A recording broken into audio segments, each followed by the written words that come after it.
Prepárate para una inmersión profunda en un relato que ha cautivado a la humanidad durante milenios. La historia de Moisés, el pacto en el Sinaí y el viaje de Israel hacia la tierra prometida. Exacto. Hoy nos vamos a sumergir en un texto que no solo relata los eventos, sino que nos transporta la intensidad de ese encuentro entre Moisés y Dios, Sí.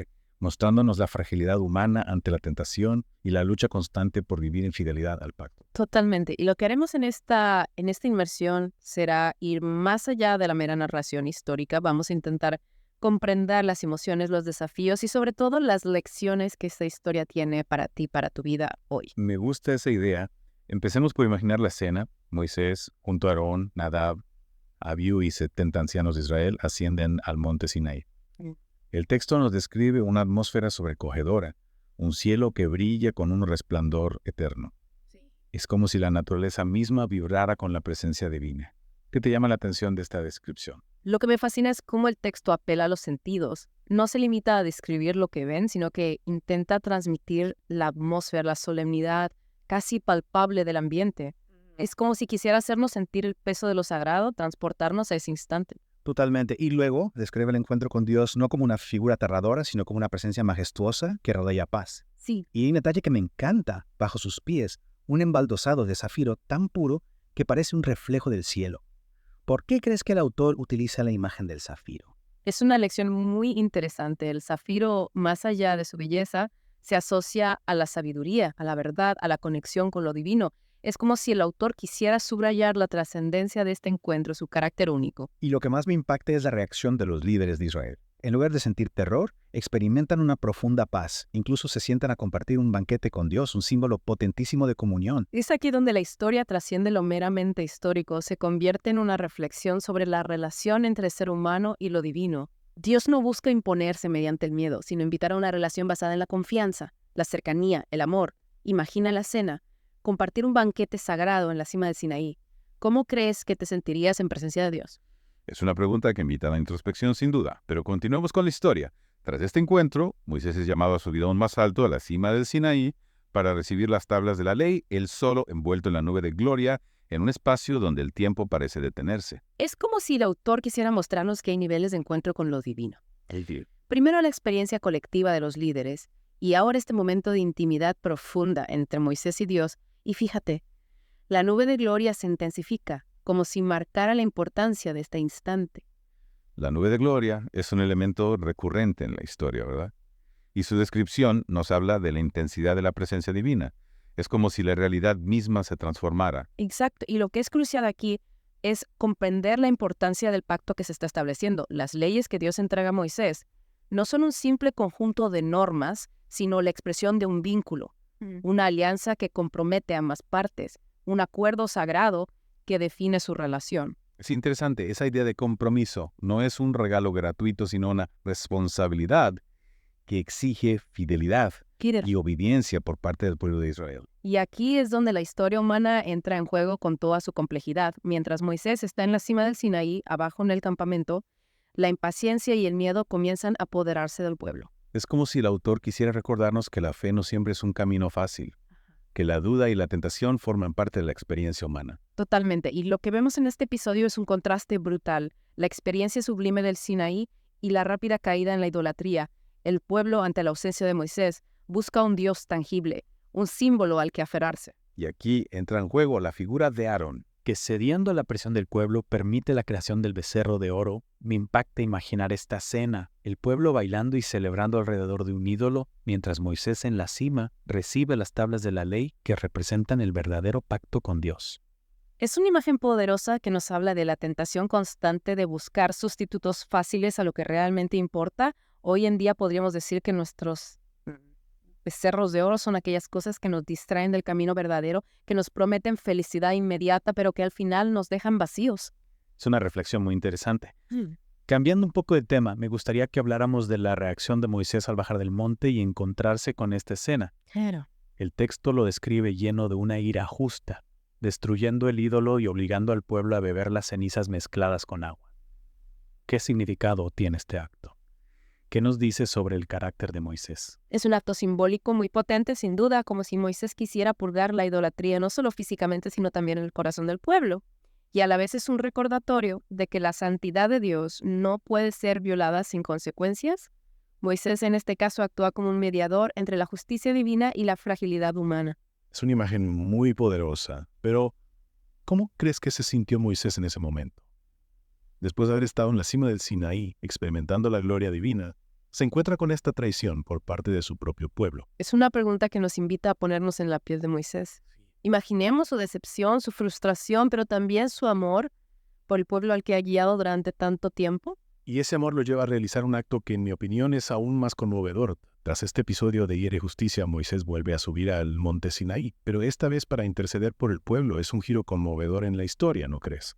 De la ira a la compasión, de la confrontación a la súplica. Es un cambio radical sin duda. Y lo que me parece fascinante es la disposición de Moisés a sacrificarse por su pueblo. En su oración no solo pide perdón, sino que ofrece su propia vida a cambio de ellos. Es un acto de amor extremo que nos habla de la profundidad de su compromiso con Israel. ¿No te parece increíble? Absolutamente, es un acto que nos deja sin palabras y la pregunta que me surge es, ¿cómo responderá Dios ante esta súplica? ¿Aceptará el sacrificio de Moisés? ¿Perdonará al pueblo? Para descubrirlo, tendremos que continuar con nuestra inmersión en la segunda parte de esa historia. Te esperamos en la próxima entrega para seguir explorando las profundidades del relato de Moisés y el pacto en el Sinaí. Retomamos nuestra inversión justo donde la dejamos con Moisés, en la cima del monte, Sinaí intercediendo por su pueblo tras la grave falta que habían cometido. Es increíble cómo pasa de la ira a súplica, ¿verdad? Un líder capaz de romper las tablas de la ley símbolo del pacto con Dios, pero también de ponerse en la brecha y abogar por aquellos que le han fallado. Y lo más conmovedor es que Moisés no se limita a pedir perdón, sino que ofrece su propia vida a cambio del pueblo. Borra mi nombre del libro que has escrito, dice a Dios. Un acto de amor desgarrador. ¿Qué nos dice esto sobre Moisés? Los muestra a un líder que no solo dirige, sino que siente profundamente por su pueblo. Asume la responsabilidad de sus actos, incluso cuando no es directamente culpable. Un paralelismo en la actualidad podría ser un maestro que ante las faltas de sus alumnos busca la manera de ayudarles a comprender sus errores y a enmendarlos, incluso si eso implica un esfuerzo adicional por su parte. Esta es una excelente analogía. Y lo que es aún más significativo es que Dios en su infinita misericordia escucha la súplica de Moisés. No destruye al pueblo, pero sí deja claro que el pecado o la ruptura del pacto tendrá consecuencias. Es como si el autor nos estuviera mostrando que la misericordia divina no implica una anulación de la justicia. Existe un equilibrio. El perdón es posible, pero no sin un reconocimiento del error y una disposición a enmendarlo. Exactamente. Y ese equilibrio se materializa con la creación de nuevas tablas de la ley. Moisés vuelve a subir a Sinaí y Dios con su propio dedo inscribe las leyes en la piedra. ¿Qué te transmite esta imagen? A mí me transmite la idea de un nuevo comienzo, una segunda oportunidad. Las tablas rotas representaban la ruptura, la infidelidad al pacto. Las nuevas tablas simbolizan la posibilidad de una relación restaurada. Es como si Dios estuviera diciendo, a pesar de todo, yo sigo aquí dispuesto a renovar mi compromiso con vosotros. Y fíjate, no solo renueva el pacto, sino que también da instrucciones detalladas para la construcción del tabernáculo, un espacio sagrado donde su presencia habitará entre el pueblo. Es un punto clave en la historia. Dios no se limita a dar leyes, sino que decide morar entre su pueblo, hacerse presente de una manera tangible. ¿Qué significado tiene esto para los israelitas? El tabernáculo se convierte en un punto de encuentro entre lo divino y lo humano, un símbolo visible de la presencia de Dios en medio de su pueblo, un lugar de adoración, de sacrificio, de encuentro con lo sagrado. Es como si Dios estuviera diciendo, no os abandono camino con vosotros. Y su construcción no es un acto individual, sino comunitario. El texto describe cómo el pueblo participa activamente ofreciendo sus mejores materiales, trabajando con esmero en cada detalle. Exacto. No son meros espectadores, sino que contribuyen con su esfuerzo y sus posesiones a la construcción de este espacio sagrado. Es una imagen que me recuerda a las comunidades que se unen para construir un lugar de culto, cada uno aportando lo que puede, poniendo su granito de arena para hacer realidad un proyecto común. Es una hermosa imagen de unidad y colaboración. La culminación de este proceso llega con la llegada de la nube de gloria. El texto describe cómo la nube desciende desde el Sinaí y cubre el tabernáculo llenándolo con la presencia de Dios. Es una imagen sobrecogedora. La nube, que antes representaba la lejanía, la inaccesibilidad de Dios, ahora habita en medio del pueblo como una señal tangible de su amor y su fidelidad. Es como si Dios estuviera diciendo, aquí estoy con vosotros para guiaros y protegeros. Y a partir de este momento, la nube se convierte en la guía de Israel en su viaje por el desierto. Cuando la nube se movía, el pueblo la seguía. Cuando la nube se detenía, ellos también se detenían. Es una imagen muy poderosa de la dependencia de Dios, ¿verdad? Sin duda, la nube es como una brújula divina que marca el camino, un recordatorio constante de que no están solos, de que Dios está con ellos en cada paso del camino. Pero el desierto no es un camino fácil. Es un lugar hostil lleno de peligros. ¿Cómo crees que vivieron los israelitas esta experiencia? El desierto se convierte en un espacio de aprendizaje y transformación, un lugar donde la fragilidad humana se hace evidente, pero también donde la fidelidad de Dios se manifiesta de forma extraordinaria. A lo largo del viaje, el pueblo enfrenta pruebas y tentaciones. Experimentan el hambre, la sed, la inconfianza. Momentos en los que dudan de Dios, en los que se quejan, en los que añoran la comodidad de Egipto. Es la lucha constante entre la fe y la dura, entre la confianza en Dios y el miedo a lo desconocido. En todo momento, la presencia de Dios es la constante, el ancla que les sostiene. A pesar de las dificultades, a pesar de sus propias debilidades, el pueblo de Israel avanza. La nube los guía, el pacto los sostiene y la promesa de la tierra prometida los impulsa hacia adelante. Y aquí es donde la historia de Moisés y de Israel se convierte en un espejo para nosotros. Nos recuerda que la vida es un viaje, un peregrinaje lleno de desafíos, pero que no estamos solos. Que Dios está con nosotros guiándonos, sosteniéndonos, ofreciéndonos su amor y su fidelidad, incluso en medio de nuestras imperfecciones. Pero a veces es difícil percibir esa presencia, ¿verdad? Especialmente cuando nos encontramos en medio del desierto rodeados de dificultades. ¿Cómo podemos reconocer la nube que nos guía en nuestra propia vida? Es una pregunta que nos invita a la reflexión. Tal vez la historia de Moisés y de Israel nos pueda dar algunas claves para encontrar las respuestas. Y para seguir explorando esas claves, te invito a que nos acompañes en la última parte de nuestra inmersión en esta fascinante historia. Retomamos nuestro viaje con el pueblo de Israel, a punto de entrar a la tierra prometida después de años de peregrinaje por el desierto, un momento crucial, lleno de expectación, pero también de cierta melancolía. Melancolía porque Moisés, el líder que los ha guiado durante todos estos años, no podrá entrar en la tierra prometida. Es un giro inesperado, ¿no crees? Después de todo lo que ha pasado por conducir al pueblo hasta allí. Sí, es un momento agridulce, pero lo que me impacta es la forma en que Moisés acepta su destino sin amargura ni rebelión, sino con una profunda humildad y una confianza inquebrantable en el plan de Dios. Es un ejemplo de entereza impresionante.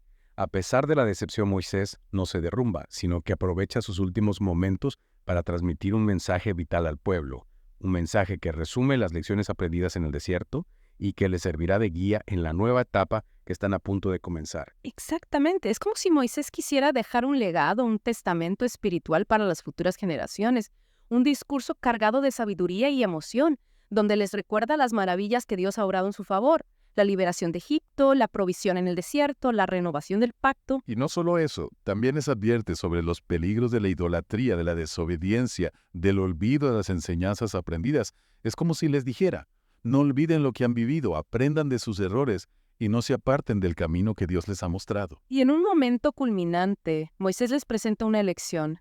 La vida o la muerte, la bendición o la maldición, les insta a elegir la vida, a seguir el camino de la fidelidad a Dios, sabiendo que esa es la única garantía de felicidad y prosperidad. Es una elección que nos interpela a cada uno de nosotros hoy.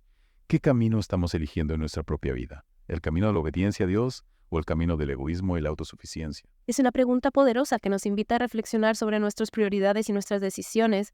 A veces nos dejamos llevar por la búsqueda del placer inmediato sin pensar en las consecuencias a largo plazo.